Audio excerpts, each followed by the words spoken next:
नजरअंदाज कर दिया होगा।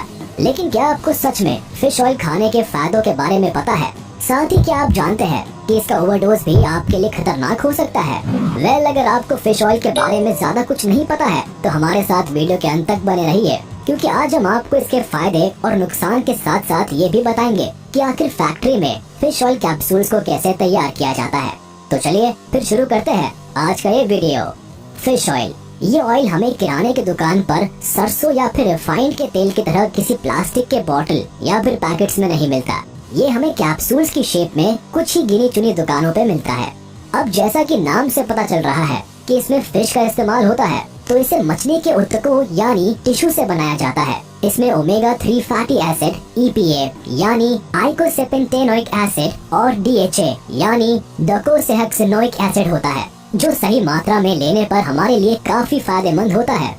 यही वजह है कि विश्व स्वास्थ्य संगठन यानी WHO भी हर हफ्ते 1-2 भाग मछली खाने की सलाह देता है।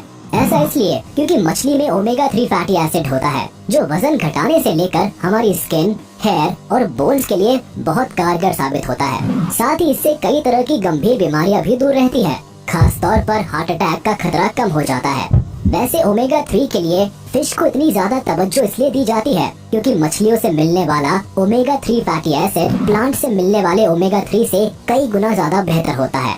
लेकिन इसके कुछ नुकसान भी है, जिस पर हम बाद में चर्चा करेंगे। उससे पहले हम जरा उस सवाल का जवाब जान लेते हैं जिसका आप बेसब्री से इंतजार कर रहे हैं कि आखिर फैक्ट्री में फिश ऑयल बनता कैसे है। तो बता दे कि फिश ऑयल बनाने की शुरुआत होती है नदियों या फिर समुद्र से, यानी कि मछलियों को पकड़ने से। ऐसी मछलियाँ जिनमें प्रचुर मात्रा में ऑयल होता है, जैसे हेरिंग, ट्यूना, एंकोवीज और मैकरेल आदि। यहाँ फिश ऑयल मैन्युफैक्चरर सबसे पहले मछुआरों से इन मछलियों को खरीदते हैं, जिन्हें बड़े बड़े ट्रक्स के जरिए एक डिसेंट टेम्परेचर पर रखकर, जिससे कि ये खराब ना हो, फैक्ट्री में लाया जाता है। इसके बाद इनकी यहाँ अनलोडिंग की जाती है। फिर इन सभी मछलियों को अच्छे से साफ किया जाता है और 90 से 95 डिग्री के तापमान पर पानी में 15 से 20 मिनट तक के लिए उबाला जाता है। अब थोड़ी सॉफ्ट हो चुकी सभी मछलियों को स्क्रू की तरह घूमने वाली स्क्रू प्रेस नाम की एक मशीन में डाला जाता है। अब जैसा कि मशीन के नाम से समझ आ रहा है कि ये यहाँ मछलियों को अच्छे से प्रेस करने का काम करती है।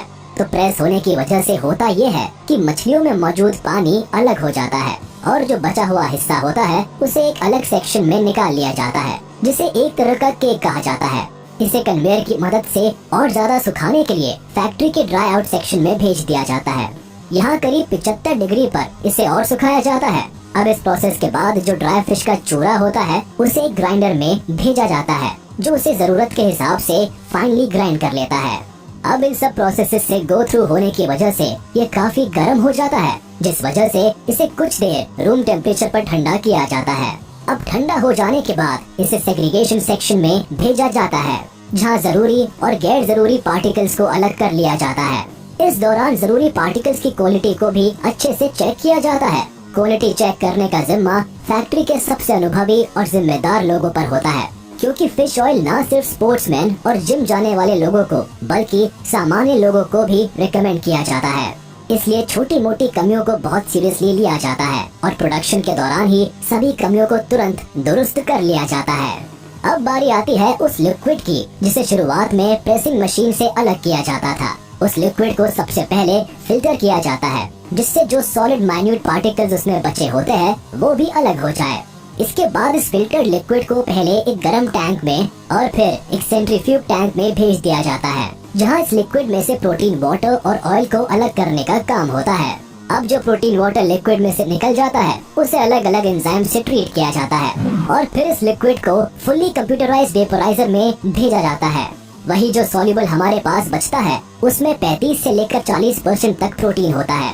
तो अब इन प्रोसेसेस के बाद ऑयल को एनकैप्सुलेशन एरिया में भेज दिया जाता है, जहाँ पर जेल से बने कैप्सूल्स को तैयार किया जाता है और उसके लिए उसे एक खास तरह के लिक्विड में नहलाया जाता है, जो कि सॉफ्ट जेल को बनाता है।